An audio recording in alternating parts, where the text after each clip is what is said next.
momentous occasion, where we have gathered to discuss the topic of immense legal importance, the relevance of legal aid and ADR in modern legal education. The relevance of legal aid and ADR is paramount in today's society, where the pursuit of justice is increasingly intertwined with accessibility and efficiency. These mechanisms not only enhance the legal process by ensuring that justice is available to all, but also offers more amicable and swift solution to dispute resolution outside the traditional court settings and away from the dramatic delays and ground swing technicalities. At the commencement of this event, we, Amity Law School, Patna, are deeply honored to seek the blessings of our revered dignitaries, Honorable Founder President Dr. Ashok K. Chauhan sir, and esteemed Chancellor Dr. Atul Chauhan sir, and Senior Vice President of Amity Education Group, Mr. U. Ramachandran sir. Their unwavering guidance and vision continue to inspire us and elevate our institution to new heights. We are today delighted to introduce the esteemed presence of our distinguished guest today. Our Honorable Chief Guest, Honorable Mr. Justice Chakradhari Sharan Singh, former Chief Justice, Orissa High Court, and former Acting Chief Justice of the High Court of Judicature at Patna. We are truly privileged to have with you us today, sir. Honorable Vice Chancellor, Dr. Vivekanand Pandey, sir. Controller of Examination, Dr. Sushil Kumar sir, Registrar Officiating, Dr. Namit Kumar Yadav sir, and Head of Departments present with us here today. And of course, our esteemed faculty members and audience present with us here today. The lightning of lamp symbolizes the dispelling of darkness, enlightening our souls and guiding us towards peace, prosperity, and success in all our endeavors. To mark this auspicious occasion, we are honored to invite our chief guest, the Honorable Mr. Justice Chakradhari Sharan Singh sir, and the Honorable Vice Chancellor sir, to kindly come forward and perform the lighting of lamp, symbolizing knowledge, wisdom, and justice.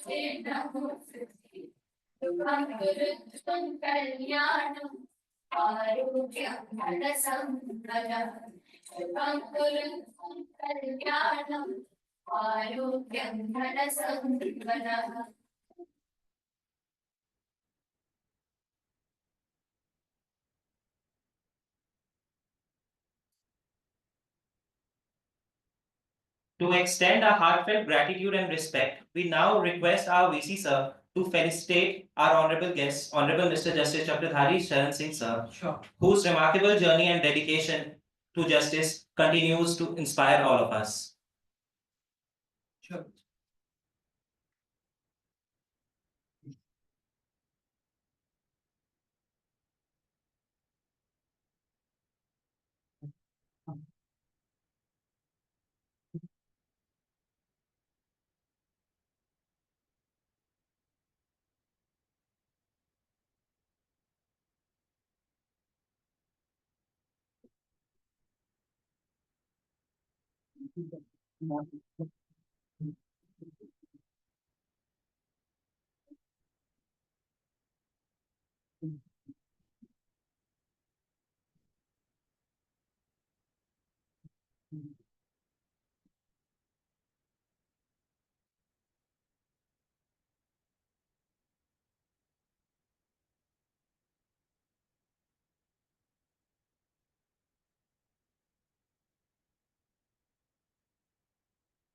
Thank you so much, Roshan. Thank you so much, sir.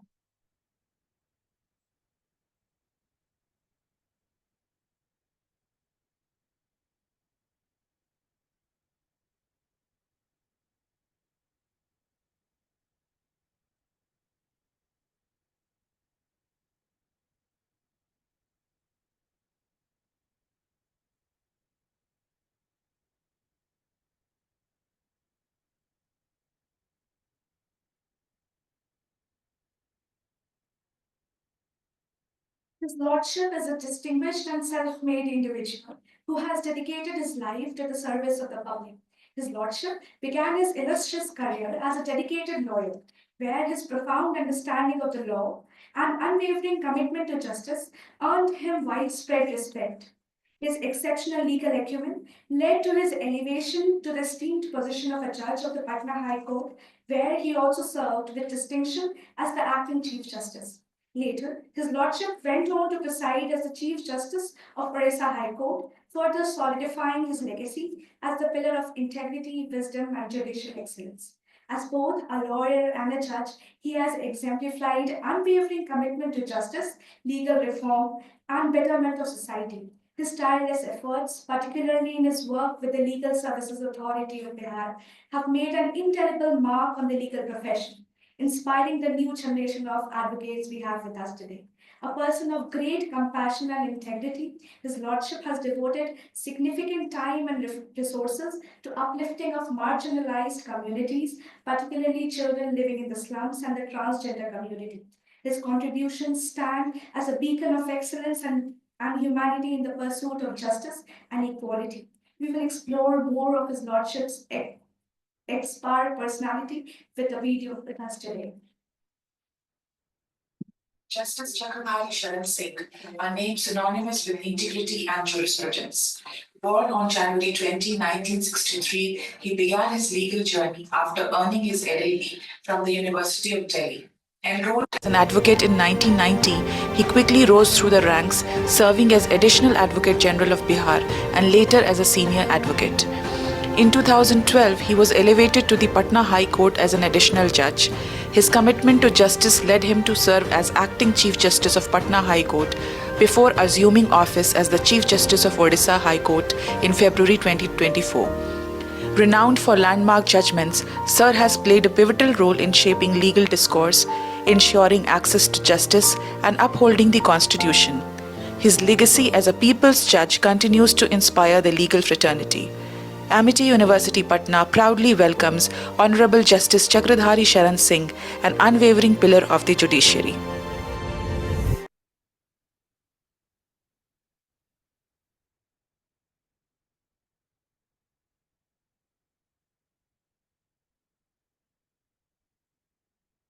This is the moment we have all been waiting for.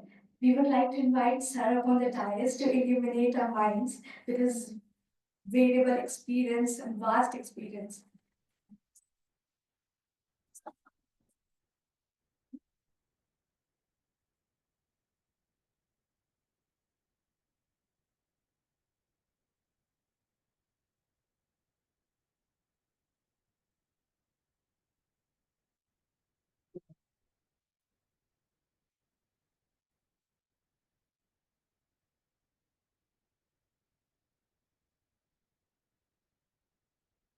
Mr. Pandey, Vice Chancellor, please.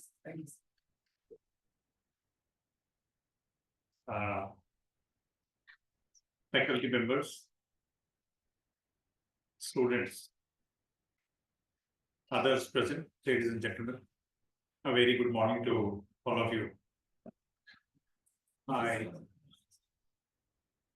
don't know whether you know this or not. When I was a judge of Patna High Court, Mr. Pandey had been meeting me regularly with a request to come to your university. And I had been giving him assurances that yes, please next time. Later I went to Odisha. I did not have time. And after my retirement, I did not have any excuse anymore. So this is how I am here. I have been requested to deliver a lecture. I'll not do that. I'll not deliver a lecture. Lectures are generally monologues. Like when the speaker speaks and you listen. And it becomes boring. This is one. Therefore, I'll start with interaction. That is, in my opinion, the best way of conveying, particularly to the students, because in that course, your mind is active, one, and two, I am also able to understand where do you stand, where are you, how have you taken the topic and the subject. So I'll start with interaction. The subject, ADR and legal aid.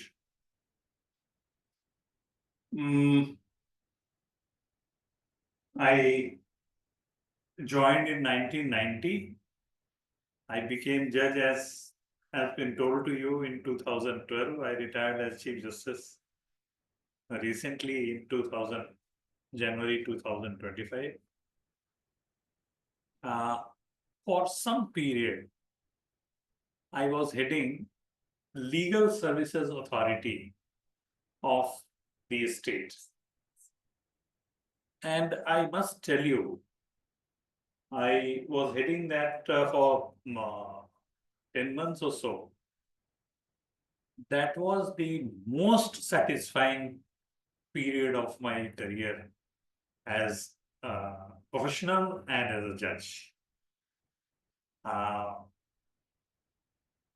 I have delivered judgments, I have decided cases, but the satisfaction which I gained while acting as the executive chairman of the Legal Service Authority has been unparalleled.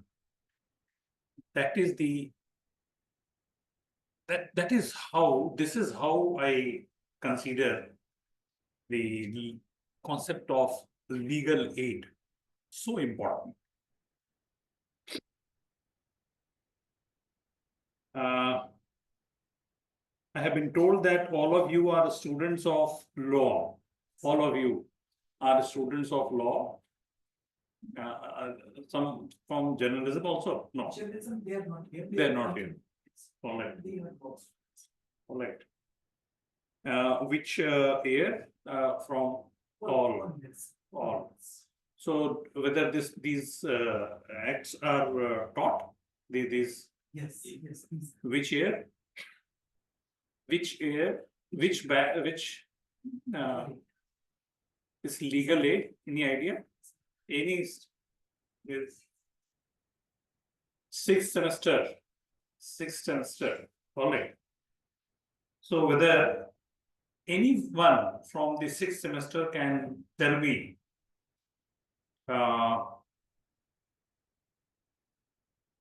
the concept of legal aid is backed by which provision? Anyone? See, I must tell you that I am not testing your knowledge, because there are so many things which I don't know. So I have just put this question to stir your brains. And I'll make one of you to read that provision. Anyone? All right, I am telling you. Yes. Yes. Sir, it's Article 39 in the Great. Constitution. So read Article 39A. Read Article 39 of the Constitution of India Chart. provides that states shall secure Read. All right. that the operation of the legal system promotes justice. on a Slowly, basis- slowly. This is for understanding. This is not for slowly, very slowly. The states shall secure The state shall secure this. that the operation of the legal system promotes justice Promotes justice on a basis of equal opportunity, on the basis of equal opportunity.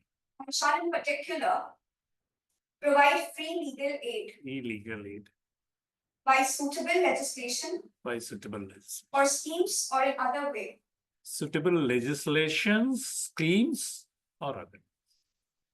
to ensure that opportunities for securing justice To ensure that Read it again. To ensure that opportunities for securing justice opportunities for securing justice are not denied to any citizen are not denied to any citizen by reason of economic or other disability. by reason of economic or other disability. What is that? What is other than economic? Sir, someone who could just not approach themselves to Maybe social, maybe physical, maybe so many things. All right, very good. And then the that is over. That provision is over. All right. So it says by legislation or scheme. Any idea what is that legislation? Any?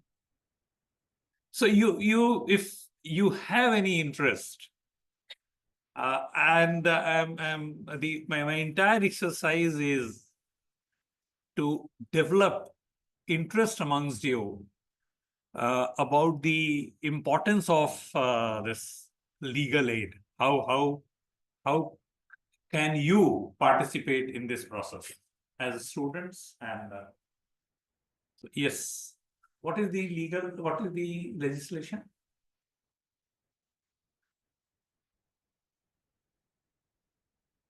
What is it?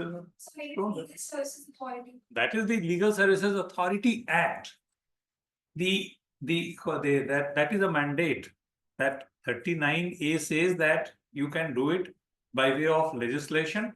One is the Legal Services Authority Act. Act has been enacted. And then it says scheme. There must be some scheme also. Scheme in the form of rules or regulation, whatever. So I'm showing you one more provision.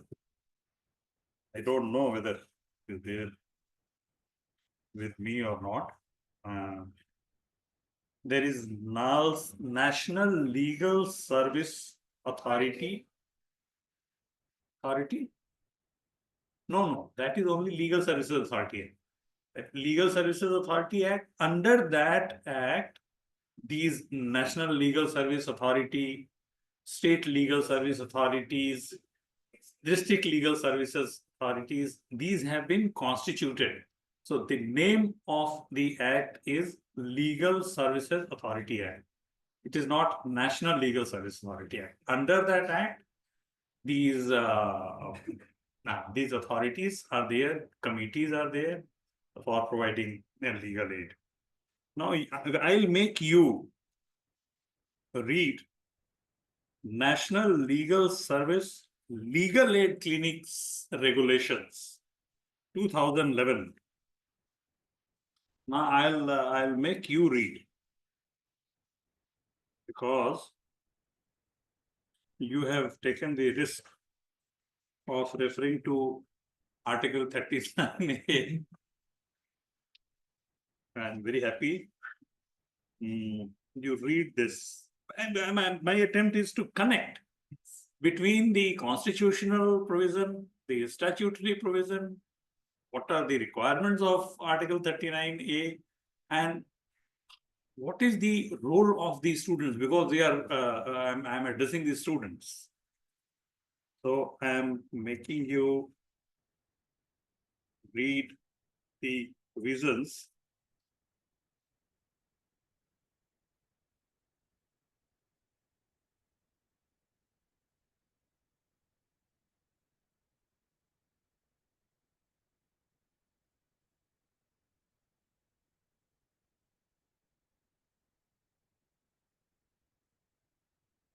This National Legal Service Authority Legal Aid Clinics Regulation 2011. Just huh? Do you have that book with you?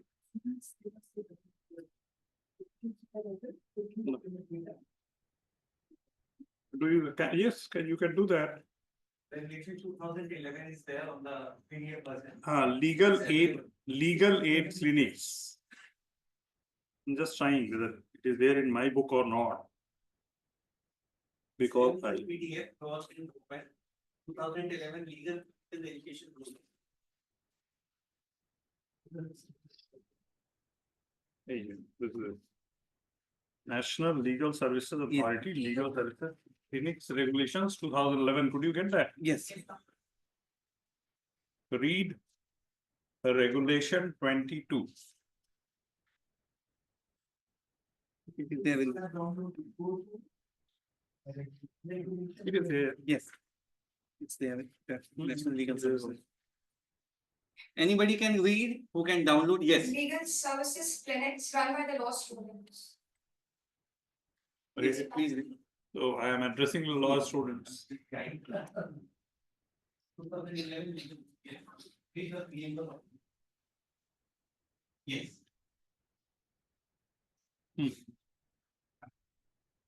Read it. Please read it.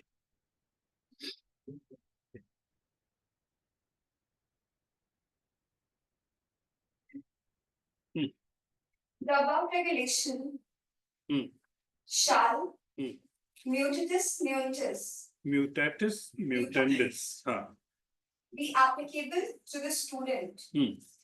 Legal services clinics Students Legal Services Clinics. set up by the law colleges and the law universities, Yes. provided that No, student but whether law colleges- just a minute, pause there. Whether any legal aid clinic has been constituted, Yes. you have, Yes. but you don't know it. In front of this. And once you go out. All right, so under which provision that legal aid clinic is there? All right, very So good. it's Revelation 22, 23, 24. Right. We have already communicated our letter to the Bihar State Legal Services Authority that we have established as per this revelation, we are functioning legal aid camps and we are organizing all legal aid activities, which is already communicated by virtue of communication Very letter. Very good. And we are one of the first in the Bihar to take this initiative and we have established fully functional legal aid clinic as per these rules. Very good. So yes, miss. provided that students of law colleges and law universities also may make use of the legal services clinics established under these regulations with the permission of the district legal services authority. So and then what is 23? So it is law students may adopt a village for legal aid camps. We have adopted one village for this is Sharan nearby, and we have been continuously doing our activities in that village. All right. So my purpose is that what you are doing by establishing legal aid clinics or by adopting a village, it is not that it has statutory, it has constitutional and statutory requirement. So you should have clinics under the provisions of the regulation, backed by constitution. Therefore, you are having. So, have you visited any village? Okay. You'll have to do that. So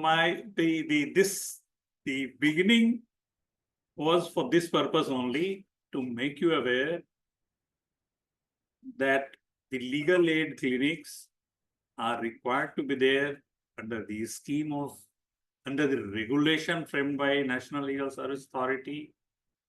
Under the regulations have been framed under the Legal Services Authority Act. Legal Service Authority Act has been enacted because of the constitutional provision under Article 39A. This is the importance of these legal aid clinics. All right. Now, let's take a second. Now you have read C. There can be no lecture on legal aid beyond the wordings of Article 39A. 39A is very aptly worded. for providing equal opportunity for securing justice to all. And therefore, I made you read Article 39A. So legal aid is one aspect. Now with this legal aid, your Vice Chancellor tells me to speak also on ADR. So how ADR is related? You read 39A, 39A. In 39A, there is no reference to ADR. And why these two topics have been So I have been told that your work majorly, when you did the formative works you have done. in this- forget that. That is not very important. The important is that Connect. these are connected. Yes. If you yes, have done it, it is also because these are connected at some place. Correct. Not Correct. always, but yes, Correct. some place. Correct. So you have seen the Legal Services Authority Act. Do you have any idea of ADRs? Again, sixth semester student, any? What are the ADRs? Anyone? Ma'am, you please sit, I'll deal with that. Arbitration, mediation, and conciliation. Arbitration, mediation, conciliation. How do you say? Because these are the alternative dispute resolution mechanism. How do you say that these are, where are they? Arbitration, whether this arbitration, That is Arbitration and Conciliation Act 1996. so before, other than these provisions where these words, arbitration, conciliation, lok adalat, they are there somewhere else. Section 89 CPC, very good.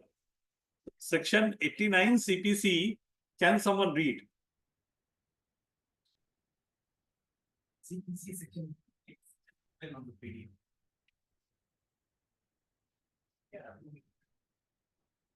Settlement of dispute outside the court.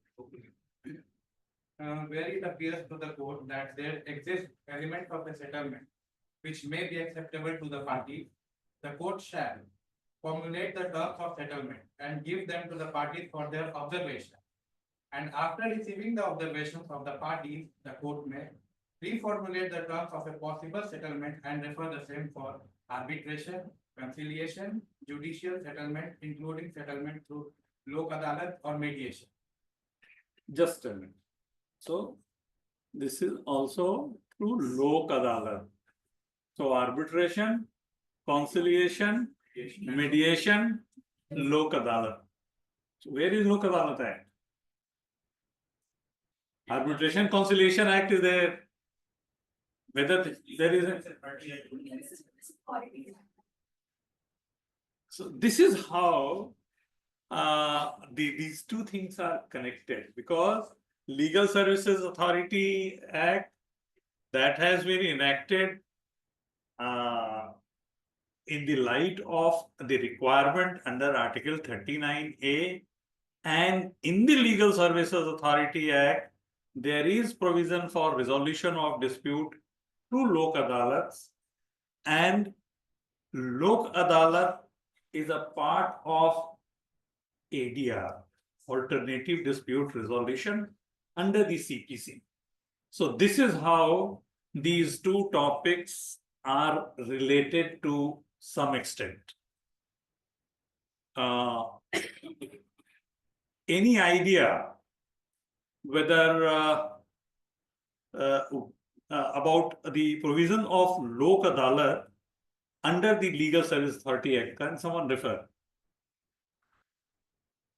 Lok adalat is there under the Legal Service Authority Act.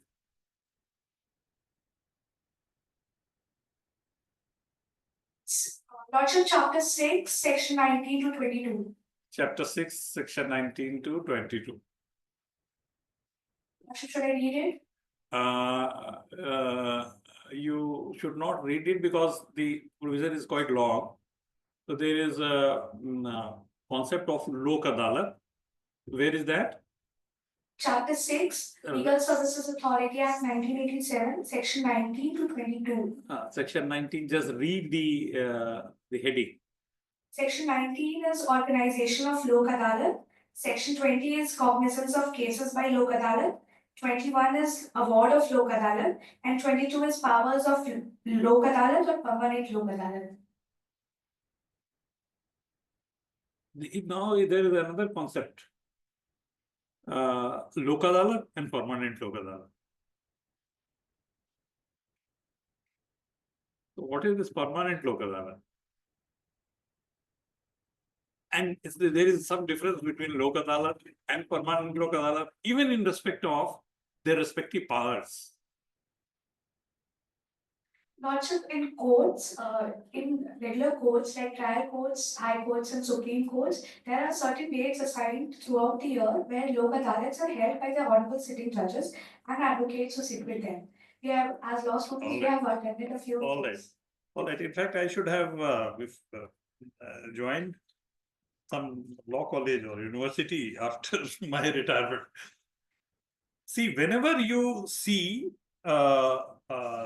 any provision, you must look to the definition of definition part of that. Forget that. So come to chapter 6. Come to chapter 6.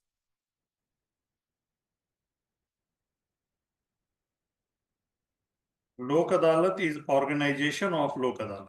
So it is organized. Lok Adalat is organized under.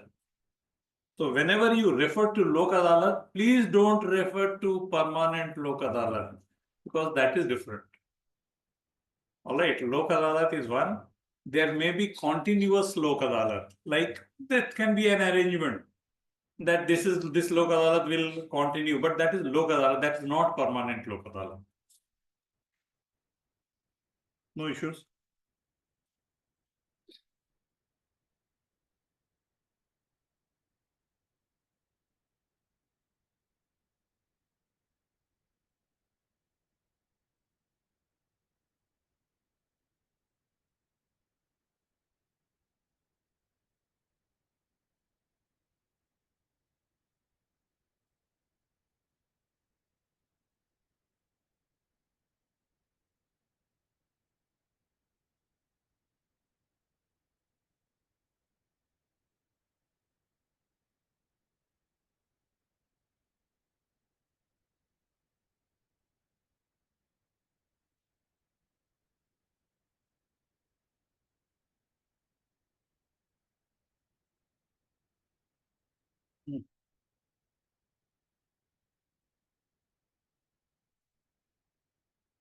So when I say Permanent Lok Adalat, Permanent Lok Adalat is different. So do you find the definition of this Permanent Lok Adalat anywhere?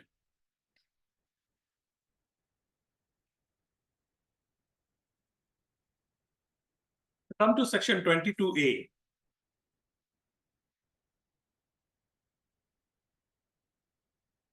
Just read the heading, 22 capital A.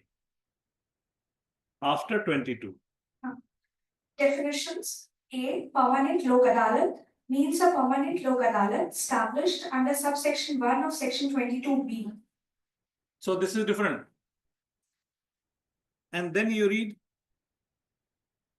means a permanent Lok Adalat established under subsection 1 of section 22B, public service, sorry, 2B, and then this 22A has its only definition clause. 22A is definition of permanent Lok Adalat and 22AB is public utility service. That is definition of public utility service. So there is one section 22A which defines two things. One permanent Lok Adalat and the other public utility service. All right, and 22A says 22AA that it means permanent Lok Adalat established under section 22 capital B. So permanent Lok Adalat is established under section 22 capital B of the Act. Lok Adalat is organized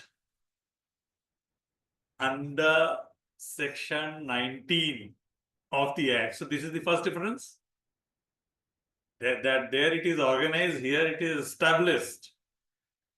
And then I refer to the definition of public utility service. Why public utility service has been defined? Because come to 22 capital B, read it. Establishment of permanent Lok Adalat. Notwithstanding anything contained in section 19, the central authority So notwithstanding, that is another notwithstanding, read it. the central authority, or as the case may be, every state authority shall, by notification, establish permanent Lok Adalats at such places and for exercising such jurisdiction in respect of one or more public utility services. Public utility services. So whenever you find an expression, wherever, you try to find out its definition, statutory definition. All right, public utility service. It can deal only with exercising such jurisdiction in respect of one or more public utility services for such area as may be specified in the notification. Now come to the definition of public utility service. Because the permanent Lok Adalat is confined to this only, public utility. Read it. Section 22, capital A, clause B. Public utility service means any transport service for the carriage of persons or goods by air, road, or water. Postal, telegraph, or telephone service. Supply of power, light, or water to the public by any establishment. System of public conservancy or sanitation. Service in hospital or dispensary. Insurance service. So for these things, permanent Lok Adalats can be established. Now, you will be reading the provisions, maybe for the purpose of your syllabus or for the examination. I can tell you briefly that there is difference between the two, to the extent they relate to their respective powers. Permanent Lok Adalat, the disputes are resolved by compromise, settlement. Permanent Lok Adalat has the jurisdiction to adjudicate also. So once the matter reaches there, permanent Lok Adalat, and if there is dispute, then permanent Lok Adalat has the authority to decide that case. It is not that any agreed settlement is essential.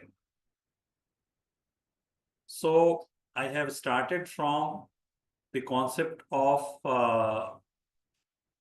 legal aid or whatever under section Article 39A, Legal Services Authority Act, Lok Adalat, permanent Lok Adalat.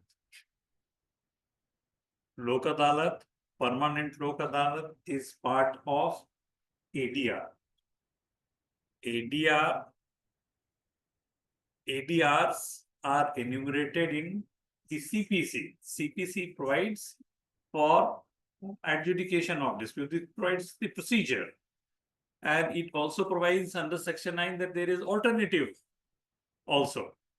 One of the alternatives is this Lok Adalat. And then I have referred to permanent Lok Adalat. Now there are two things. What are other ADRs? Arbitration, conciliation, and mediation. Physical. Hmm? Judicial settlement. Judicial settlement, that is covered somewhere, the process of Lok Adalat or are very interesting. Where is the provision for mediation? Mediation Act 2023 launch. Mediation Act 2023, good. And arbitration? Arbitration and Conciliation Act 1996. Arbitration and conciliation board. What is the difference? Mediation, all right. What there is one expression, conciliation, and the other is mediation. So, any idea? I don't expect that you should have idea. Rather, I would expect that you should not have this much of knowledge that you can distinguish conciliation and mediation, despite you being the students of pursuing these. So you should not have. Just I would like to have your views, and then I'll just for clarification, I'll tell you what is what. Conciliation is to reach a settlement agreement, to reaching the party to a settlement agreement. And arbitration is there for solving disputes for speedy trial rather than a traditional court mechanism. And mediation. Mediation is also somehow related to conciliation to reach the settlement agreement just by talking. But now you have there is legislation, Mediation Act. There is no conciliation. Conciliation is there in the under the arbitration and conciliation. All right, it is unless you have the practical experience of mediation and conciliation, you may not be able to find that that subtle distinction between the two processes. Now, with the enactment of 2023 Act, the process of mediation is being given a lot of importance. Based on my experience, which you will understand later, that this is only for the purpose of the present, your Vice Chancellor calls it lecture. I say it's a dialogue.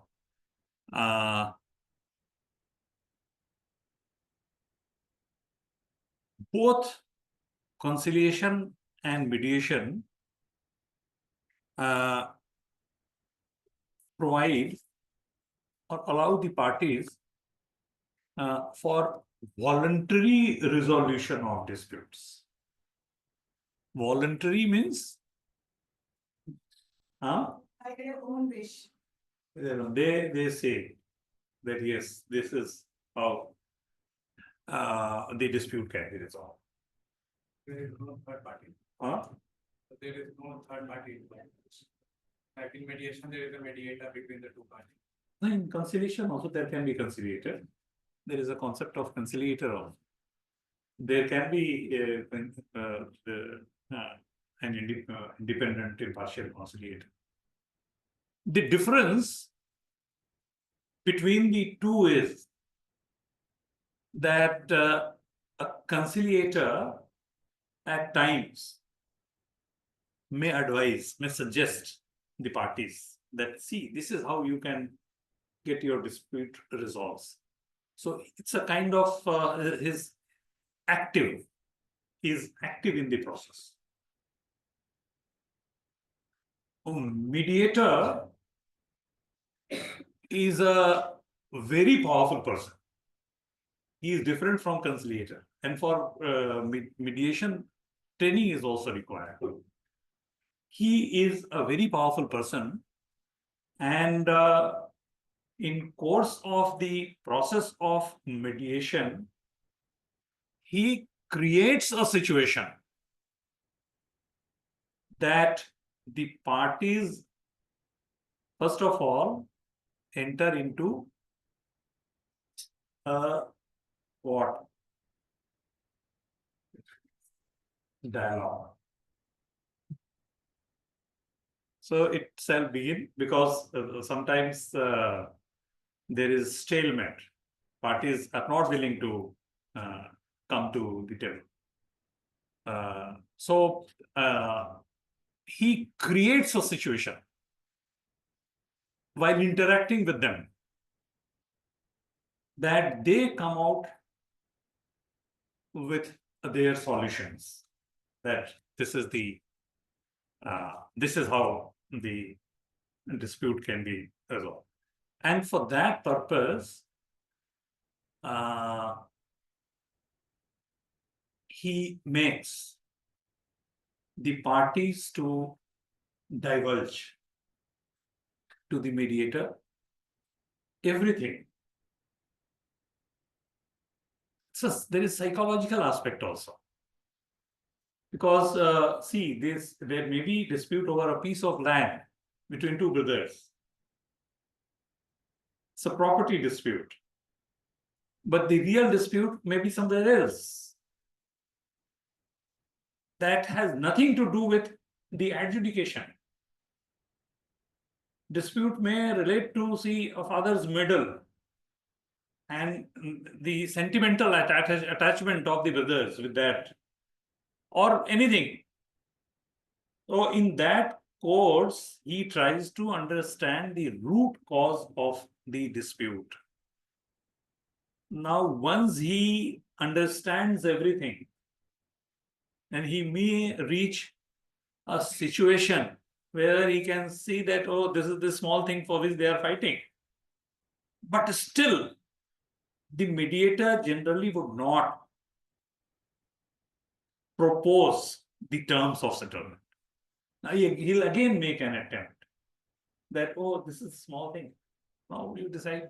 So they also understand the parties are put in such a situation once they realize where the dispute lies, that they volunteer the of their resolution, and settlement is prepared accordingly.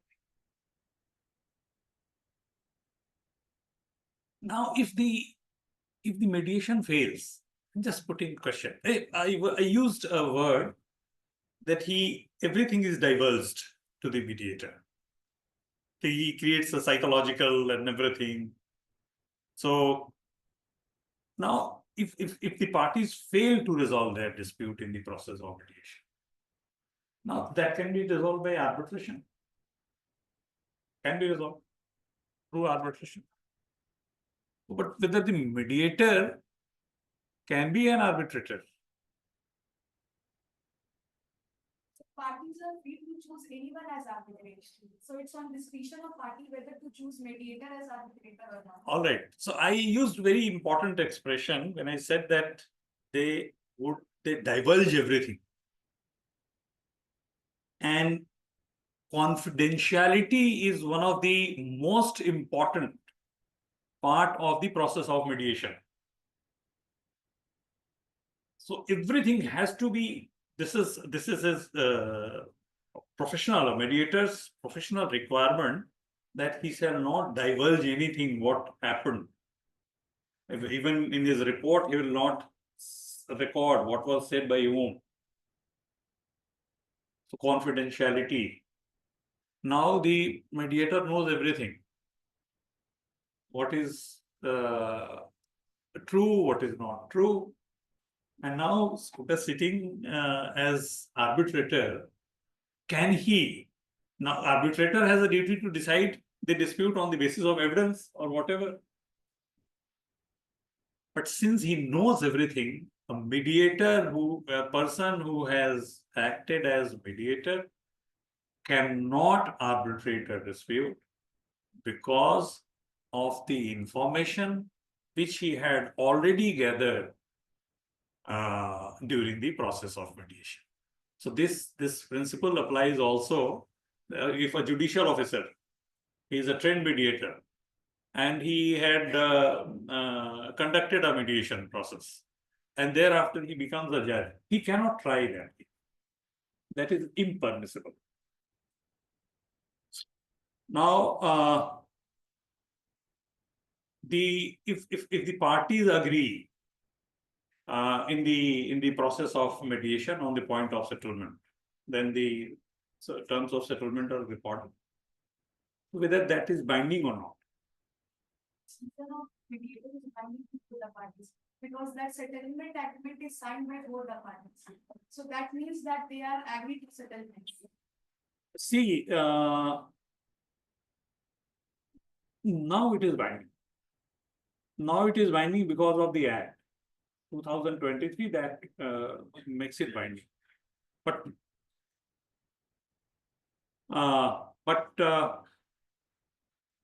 before enactment of the Act, it was not binding for the reason that the parties go for mediation, or they used to go for mediation with the belief that it is going to be their own decision. So no one is going to impose upon them that this is the decision. And the terms of mediation would go to the court. Even before the court, the parties would say that they do not agree. So this kind of freedom, that whatever decision is taken, that is not going to be imposed upon them. Now that is binding, but still, because they have the freedom to decide their own course in the process of mediation. So that is the advantage of mediation and conciliation. I told you that conciliation, in the mediation, the mediator will just create a situation and the parties shall come out with their own voluntary alternative terms of settlement, and in course of time that can happen. Conciliator sometimes suggests, arbitrator decides. So this is the fundamental difference between three processes: appointment of arbitrator. These are the statutory provisions under the Arbitration and Conciliation Act. So fulfill. Why arbitration then? It's the mediation. So win-win for both the parties. No one is a loser. But why arbitration? Why not civil suit or case?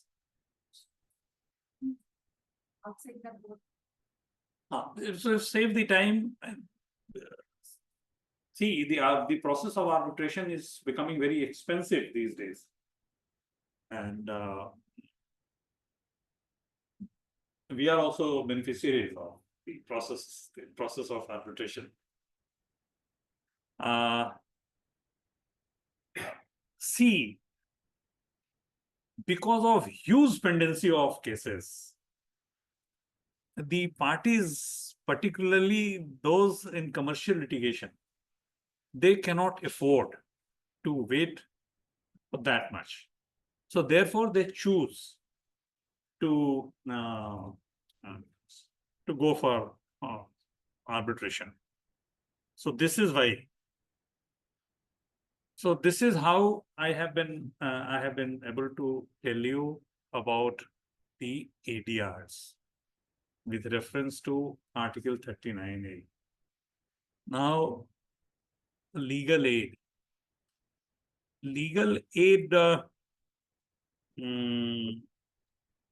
Anyone from sixth semester?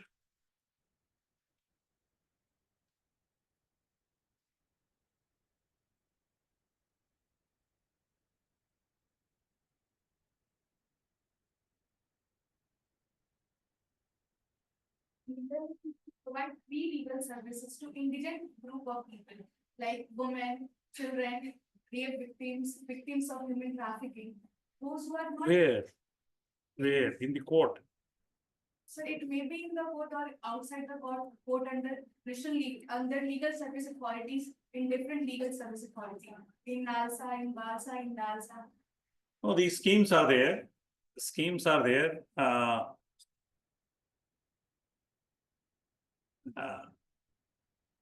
I had taken up 2-3 projects as executive chairman. And one of them was referred to by one of your students, it was for slum children. I'm trying to convince you also, all of you, that you also should do something. It's not a very tough job. It's just to be sensitive about it. And one of the projects was that the slum children. See this. I have this belief, and it's very logical also, that a child born in a slum is equally able to progress in his life as anyone on the earth. One may become president of a country, but if he had also the opportunity, he could also reach that position, professor, scientist, whatever. And he has the same heart, brain, liver, kidney, everything. What does he lack? Opportunity. Opportunity, then you have the Right to Education Act also for them. But sometimes I would advise all of you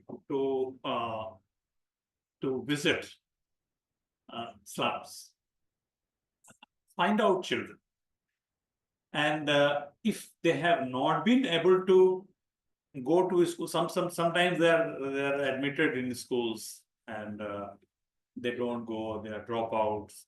Just try to find out if in your lifetime you are able to identify and then provide some help to 10 or 15 children.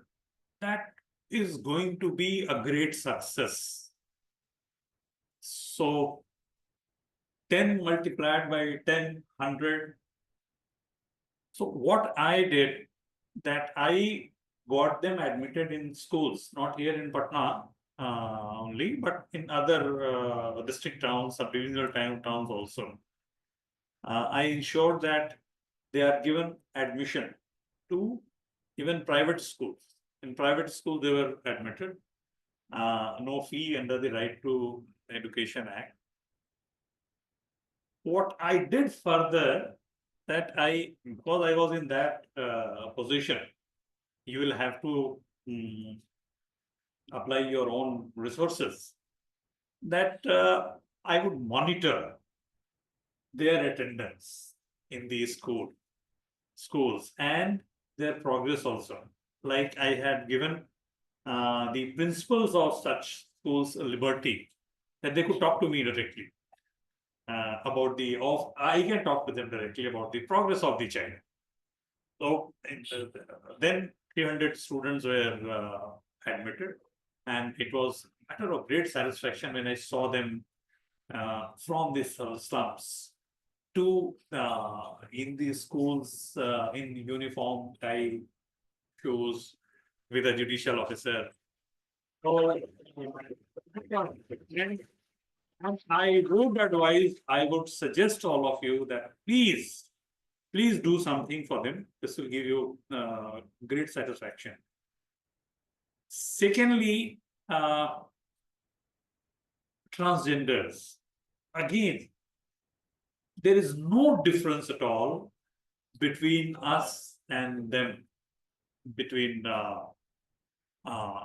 and when you talk of unprivileged members of the society, neglected members, they are the most. We must keep this in mind. And again, I had, you will not believe, the transgender persons had come to attend a Republic Day function in Legal Services Authority office. So many of them well dressed, and all the judges of the Patna High Court, including the Chief Justice, was present there, and they interacted with them. So they are required to be brought in the mainstream. And I was very happy to learn that some of them are officers in the bank, in the Bihar Administrative Service also. And the difficulty which I had faced then, that they are not, there is some kind of resistance also. Integration, they, some of them don't want to be, the industry department and the welfare department, they had assured me that they will be providing them small scale industries for them to run. And each small scale will provide employment to 20. And they will be running, not that they will be employed, they will be running those industries. I was given this assurance also that the state will provide for them. Their accommodation is a big challenge for them. And these things I know because I had the opportunity to interacting with them. Oh, the government, I don't know what is the present stage, that the government had assured me that they will provide for huge hostel for to accommodate 2,000 of them in Patna.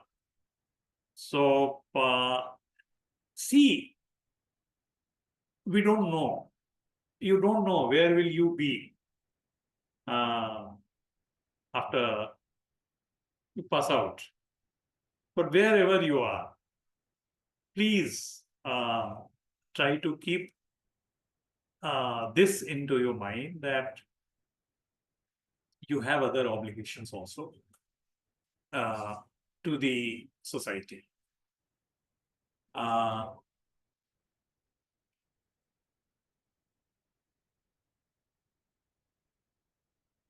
Who is the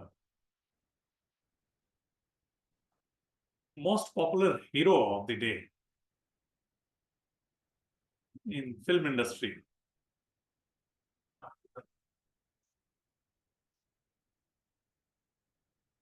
Why?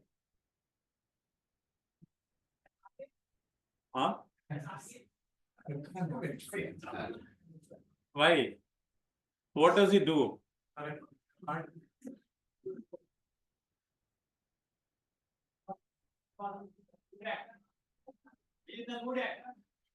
What does he do? Well, apart from acting, he does various jobs towards the society, towards the evolution of society. I have attended. No, but you don't like him because of that. Relates to people. People relates to audience. That's why audience are loving him. Loving his acting, his acting. His struggle.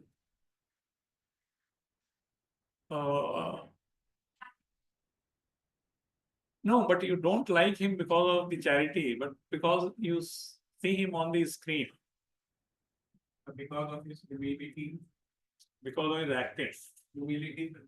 Because of his humility is outside the humility is not humble on the screen. Apart from acting. Apart from, you don't know.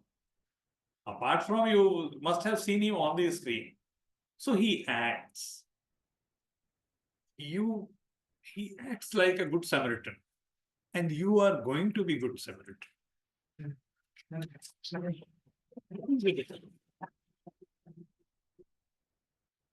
You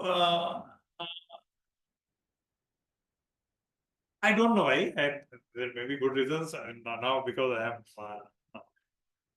am old, therefore I have not so much of connect with the this thing.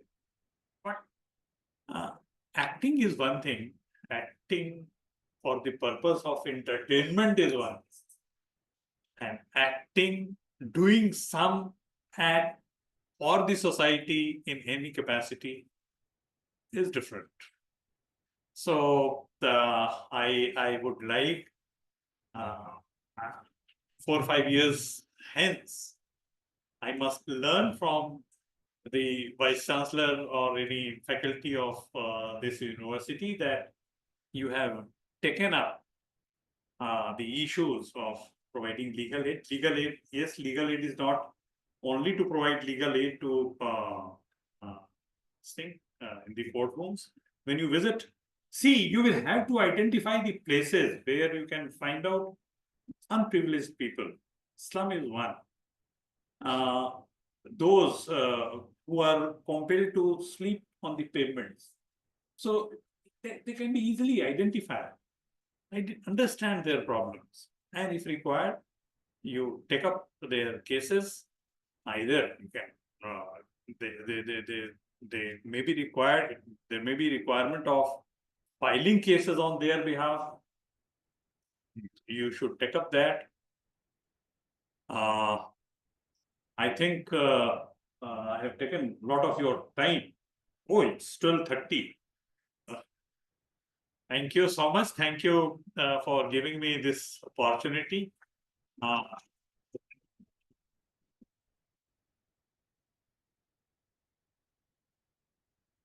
Thank you.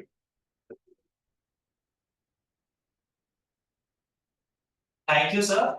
With your permission, can we have the floor open for some questions? For questions, doesn't everything was there? Therefore, I started from the from interaction. Yes.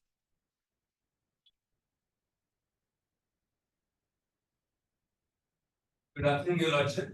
I am Shardul from LLB second semester, and my question is: with the relative degree of freedom the parties have these days in choosing the arbitrator, and with no mechanism in place to check the competency and the merit of these arbitrators, how do we ensure that the standard of justice that is to be delivered is maintained, especially with the finality of the judgment of the arbitration? Thank you. See, it's a very difficult question. It's very difficult to assess the competence of a person who has been appointed as an arbitrator. You may raise this question even for the judges.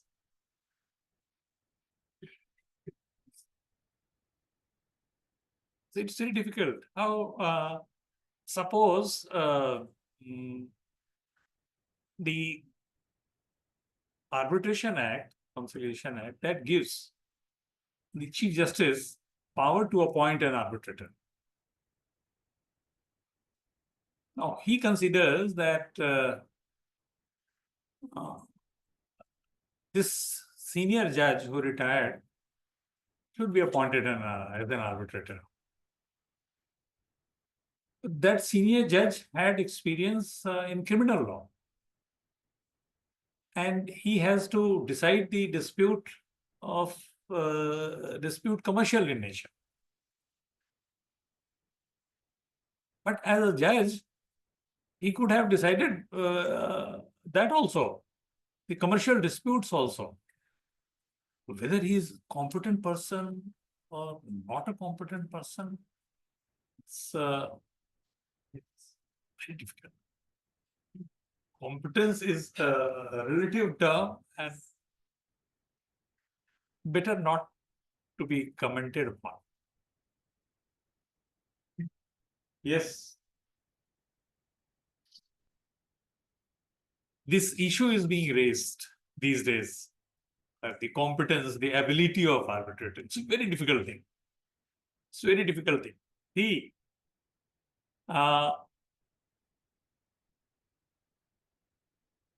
A lawyer practicing in criminal side can be taken to, is appointed as district judge. Then in that capacity, he has to decide the civil disputes also. So can you say that he does not have the understanding you will have to respect the position. That's all.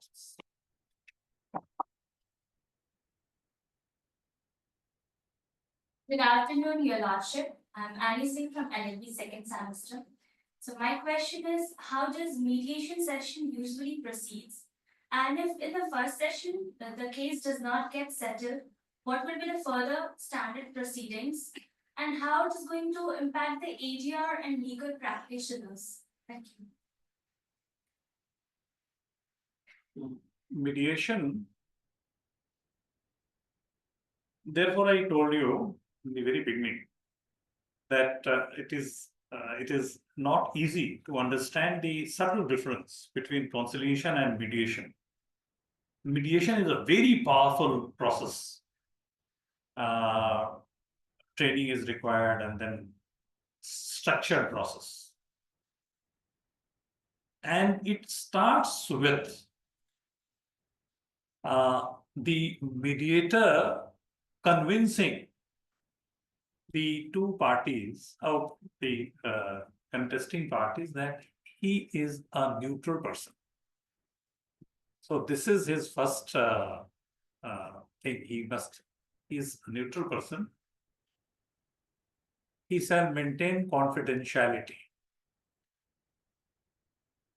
He is not at all connected with or interested in the dispute between them. This is how the process begins. Now, once that process, you know, when the matter is referred to mediation, the post-litigation, the documents are not sent. The case records are not sent to the mediator because the mediator is not required to decide. So he starts with this, that I am so and so, I am a neutral person, I shall maintain confidentiality and this. And then he will try to understand their dispute. And then he will try to establish a dialogue between the two. When they may be fighting with each other, they may quarrel in the mediation proceeding itself. That is the first session. And in the first session, if the mediator says that it has failed, then he is not a mediator at all, because he has to make efforts. And then if finally the mediation fails, then the mediator submits a report that the mediation has failed, but he has a duty not to disclose why did it fail or who said what. Why? Maintain the To maintain the confidentiality. No one should know that what happened. Only two things can come from the office of mediator. Either the settlement or terms of settlement. In the background in which the settlement were written is not to be disclosed and mentioned, or failure. So these shall go. After that, the terms of settlement now under the new act, they take the status of a decree passed by the court. If fails, then it can be decided on by. Thank you.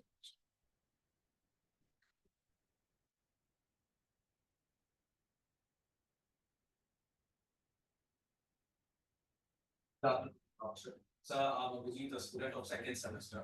And sir, my question is, in rural perspective, in rural India, we often see people having issues, very petty issues, but sometimes it gets stressed unnecessarily. So, sir, what is your suggestions and how can these lok adalats can be helpful to that?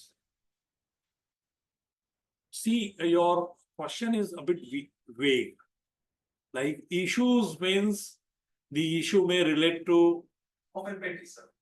petty, so many things. Like if they relate to any scheme of the government, if someone is being denied of the scheme of the government, if someone is being harassed by police, or if someone is being harassed because he is weak and is a family member or someone who is harassing is stronger, then in that case, the first thing is that the person is to be brought to the office or the court or the forum where his grievance can be redressed.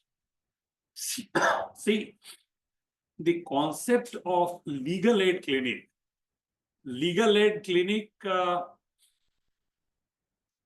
my idea and the future shape of legal aid clinic should be like any doctor's clinic or the government dispensary.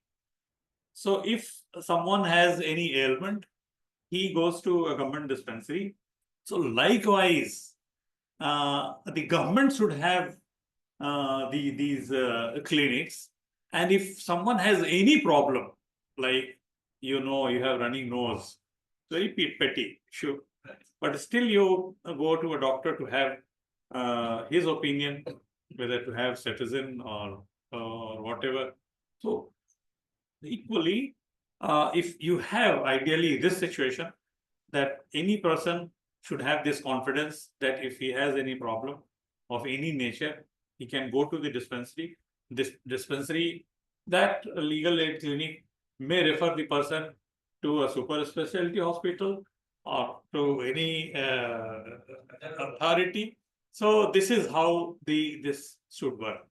Otherwise, if you know as student of law that someone is in problem, you now, since you have the opportunity of reading the provisions of the act, you should bring him, advise him to approach legal service authority or what. Thank you.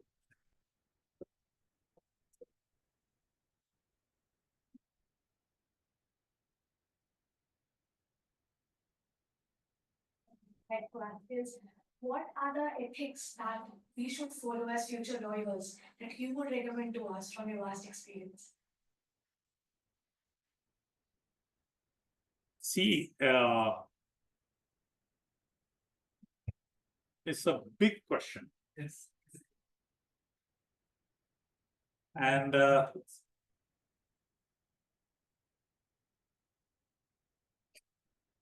ethics, standards of ethics are attached to different professions. Different for different. For medical practitioners, different. Advocates, it is different. And judicial officers, judges, it's different.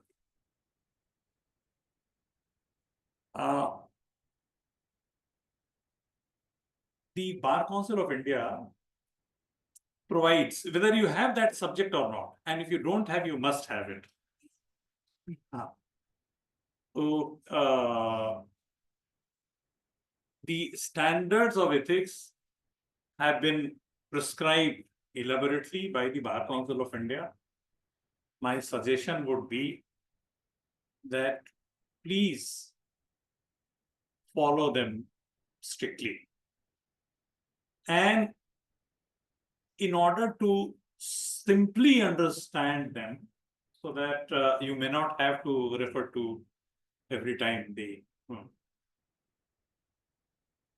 2-3 things you must keep in mind.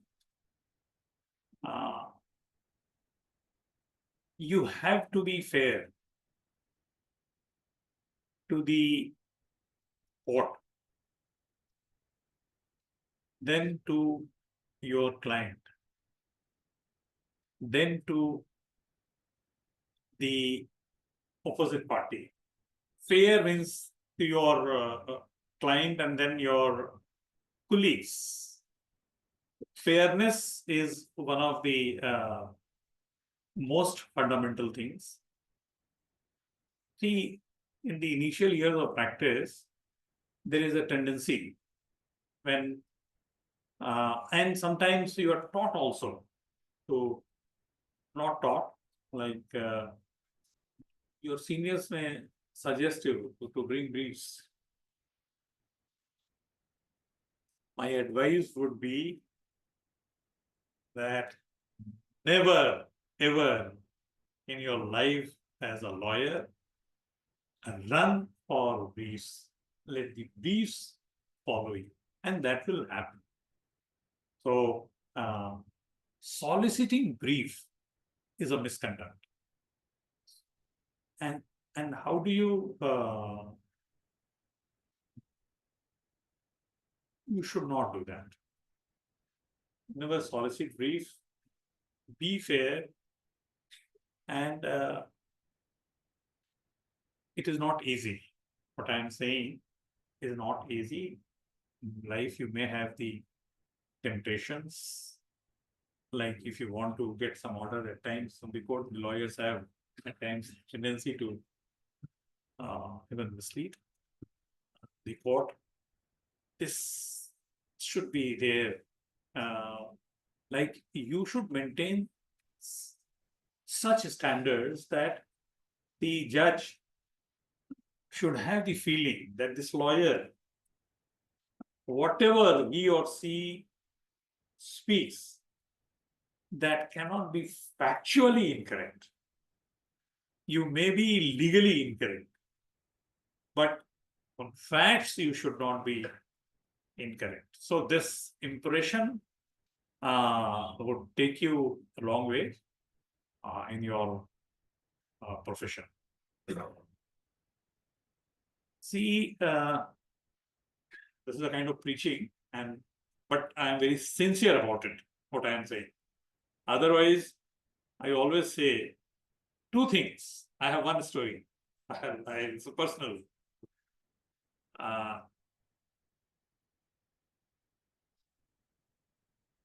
सदा सच बोलें. Oh, how simple is this sentence? And how difficult it is to सदा सच बोलें. So it's not easy. And when I was a lawyer, I had a doctor client. He was put under suspension. So he came to me. He was under suspension for 10 years. 10 years under suspension, government doctor. He said, why are you coming after 10 years? You were under suspension for so long. But I told him that you have a very good case. The government cannot continue with the order of suspension for such long. You will succeed. We filed the case. I told the court, see, this fellow is under suspension for 10 years. So the case should be heard expeditiously. The court said, no. Since you have waited for 10 years, wait for 2, 3 more years. So after 2 years or 3 years, his case was taken up. And finally, the order of suspension was set aside. And the consequence was that he was required to be paid the entire arrears and everything. And he was going to get so many lakhs.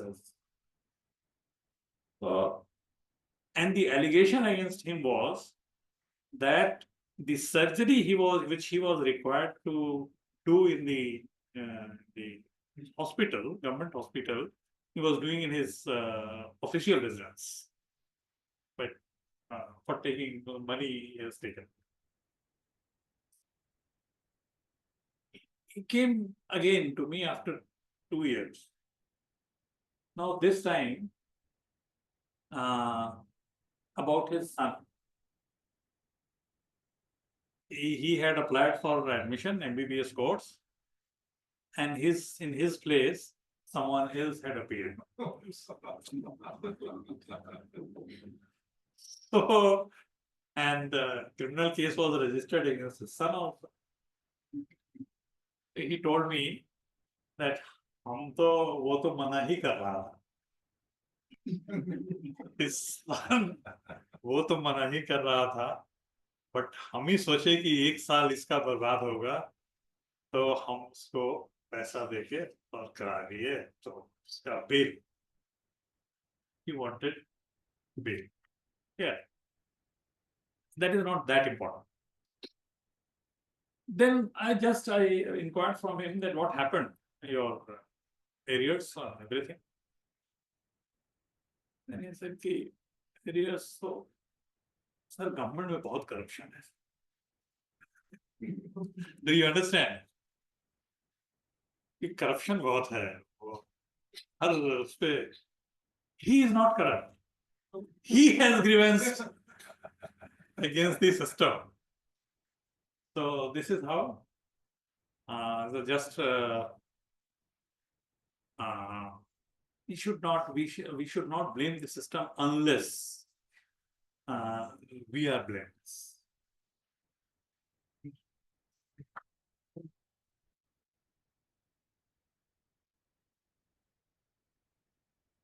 You.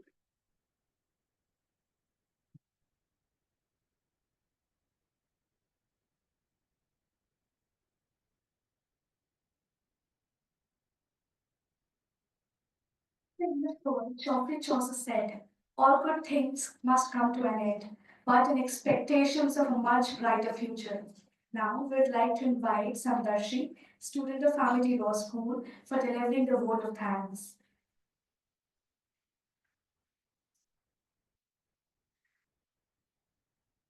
Thank you, Ms. Pandey and Mr. Anand, for giving me this privilege to propose the vote of thanks. Today is a day of immense pride, as we had the honor of hosting an enlightening and intellectually enriching guest lecture by our esteemed chief guest, whose invaluable insights foster profound knowledge and sharing and collective growth. We are profoundly grateful to Shri Ashok K. Chauhan sir, our Honorable Founder President, for his visionary leadership and unwavering inspiration. We are also profoundly grateful to our Honorable Chancellor, Shri Atul Chauhan sir, for his steadfast support and dedication to academic excellence. We are profoundly grateful to Mr. U. Ramachandran sir, Senior Vice President, Amity Education Group, for his dynamic guidance driving Amity University to new heights.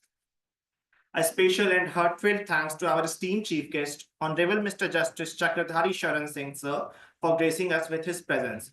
His Lordship's invaluable insights and profound knowledge on alternative dispute resolution and legal aid have greatly enriched our understanding and left a lasting impact, Lordship.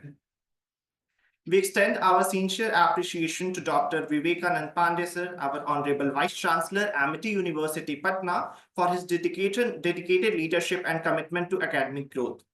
We extend our sincere appreciation to Dr. Sushil Kumar sir, Controller of Examination, for their continuous support and meticulous oversight. We also extend our sincere appreciation to Dr. Navneet Kumar Yadav sir, Registrar Officiating, Amity University, Patna. Our gratitude extends to Amity School of Communication for their unwavering support, respected faculty members whose dedication and mentorship shape the future of students, my fellow students for their enthusiasm and teamwork, making this event a grand success. Last but not the least, admin, IT team, and all the ground staff for their seamless coordination and ensuring the event ran smoothly. Finally, I express my deepest gratitude to every member of Amity University, Patna, for their continuous encouragement and collective spirit. May we continue to build upon this success, aiming higher with unwavering determination and a shared commitment to excellence. Thank you all.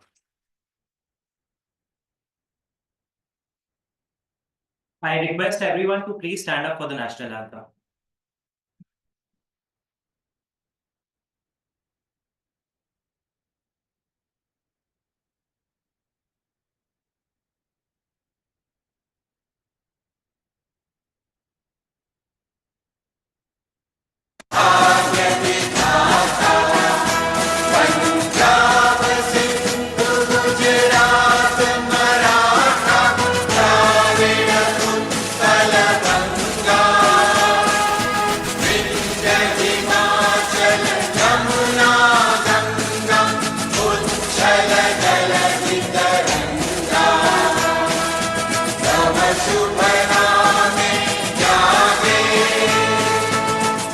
शुभ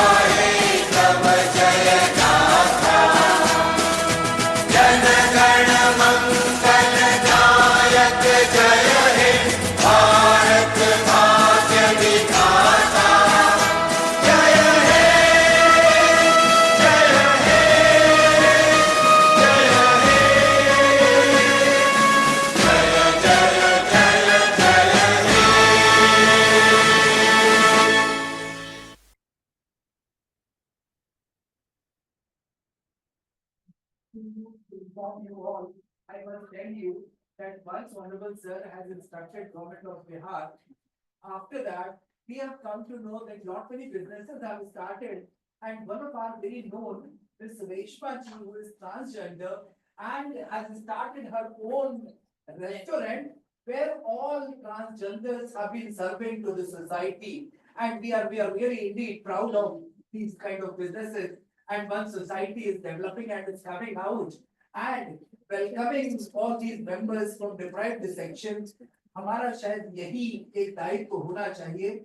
हम अपनी जिंदगी में personal life में कुछ भी successful हो, अगर हम रियल सक्सेसफुल तब होते हैं जब हम शायद अपने समाज को अपने साथ अपने से आगे रख करके उन्हें बढ़ा रहे हो.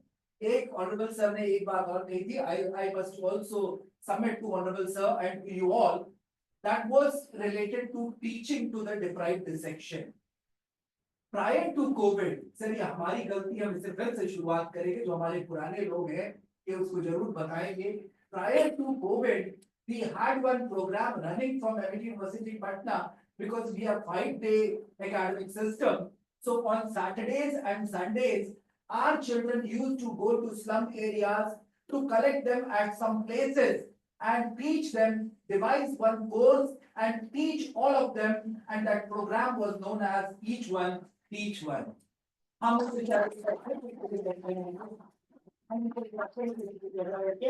और हमारी गवर्नमेंट ऑफ बिहार से भी बात हुई थी कि उन बच्चों को एनओएस में एडमिशन दे, एनआईओएस में एडमिशन दे करके जिस लेवल के हैं उस लेवल का अगर हम सर्टिफिकेट इम्पार्ट कर सकें. ये प्रोग्राम हम चला रहे थे, बीच में कोविड आया, उसके बाद से हम इसे नहीं कर पाए. आज सर ने हमें डायरेक्टली इंस्ट्रक्शंस दिए हैं. Sir, I promise you that we'll again be starting this program and we'll be working for the development of the society.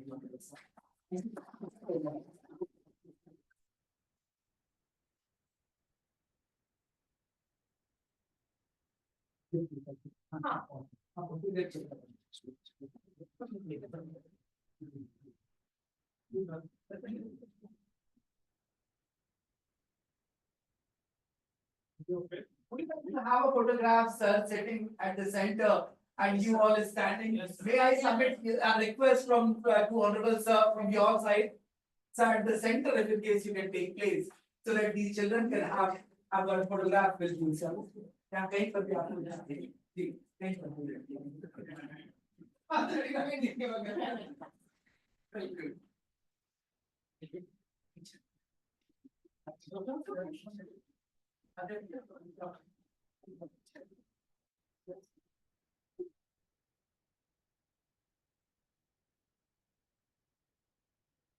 Rashi, please come. Come and try something.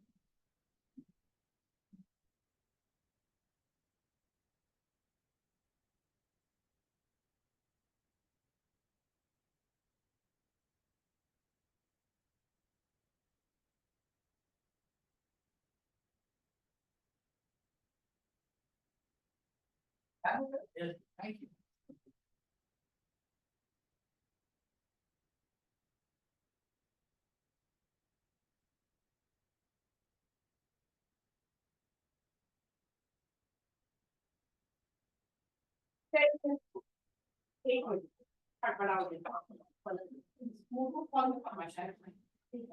Students are requested to please be seated for 5 minutes.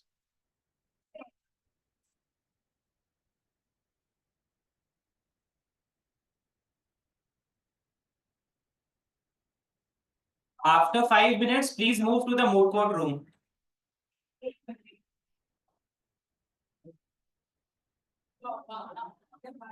Thank you.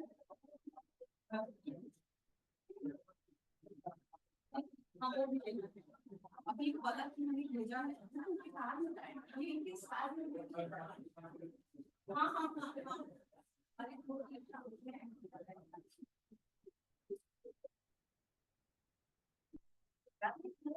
अरे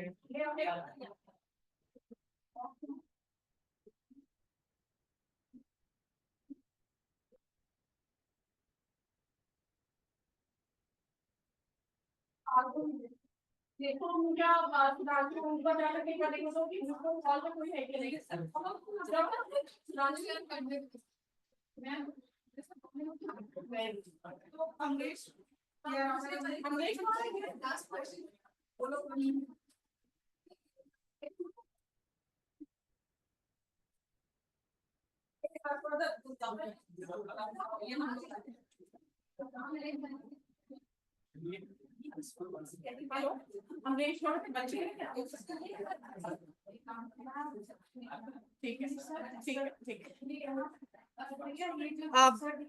hello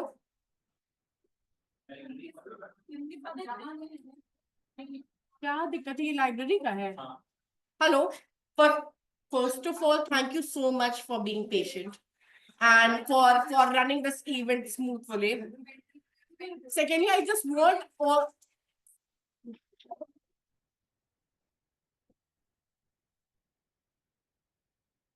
Secondly, I want some of you to be seated in moot court hall. तो चलो बेटा, सबको ही नहीं रख सकते वहां पर। अराउंड 30 लोगों का जगह है। हाँ? आगे वाला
अरे वो बैलेंस नहीं करवा था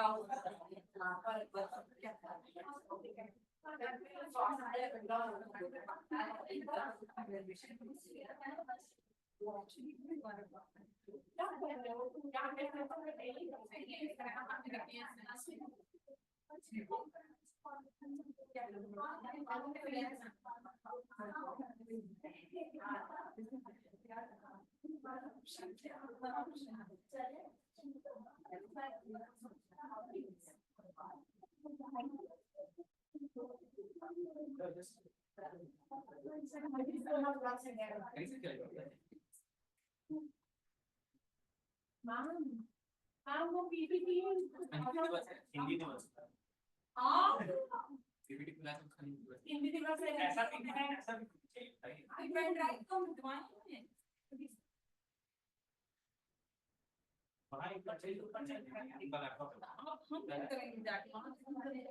बिना कुछ खाए हुए चला नाटक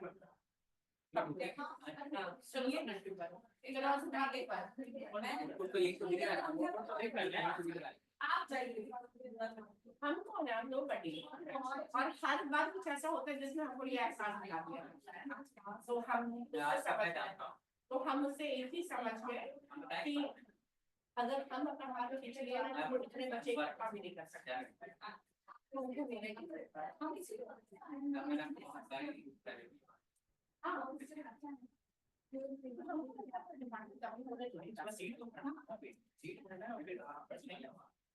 इतने सारे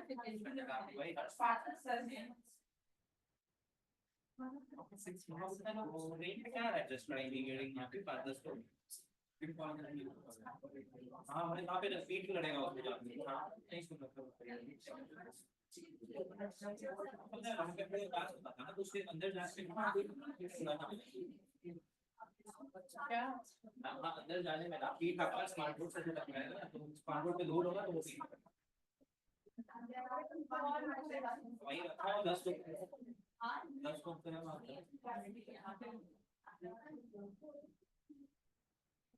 मन फिलहाल मेरे एकदम नहीं है एकदम भी नहीं है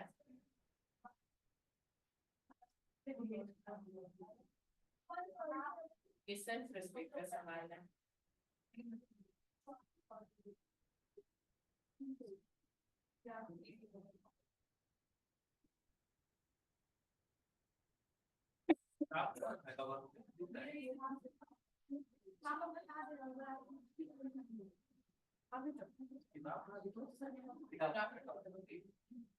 किताब गया क्यों नहीं है सर वो वाला किताब नहीं चल रहा वाला जिसको आपकी बंद भी कर पता नहीं कब पता नहीं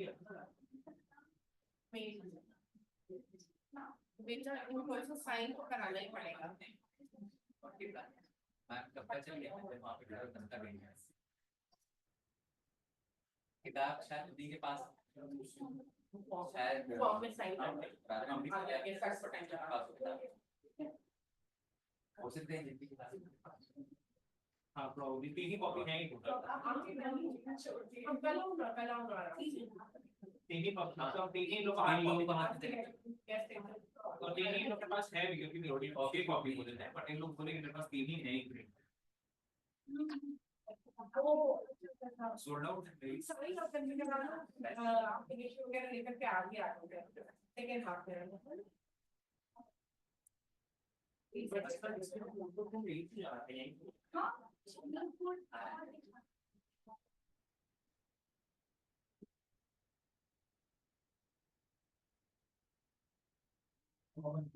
last week video last week story है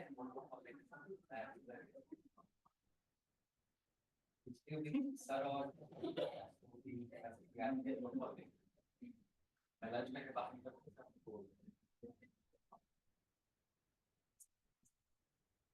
कुकिंग का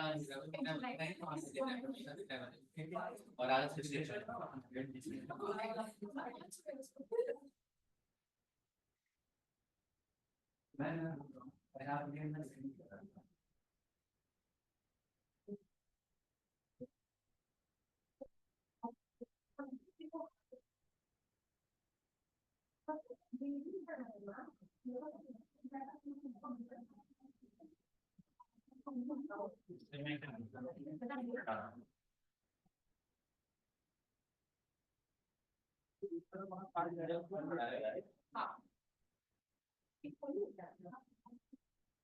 ये सब दिख रहा है हाँ आर्या है वो लाइब्रेरी का है तो वहाँ भेजना पड़ेगा चला जाएगा पीछे भी जाना होगा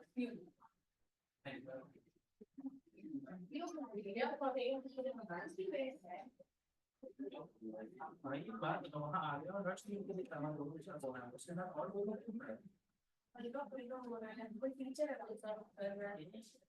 हाँ बहुत क्या सीरीज सारा हमें से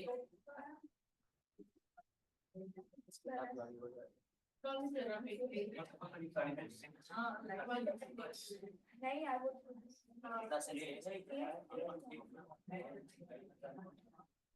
स्टार्टिंग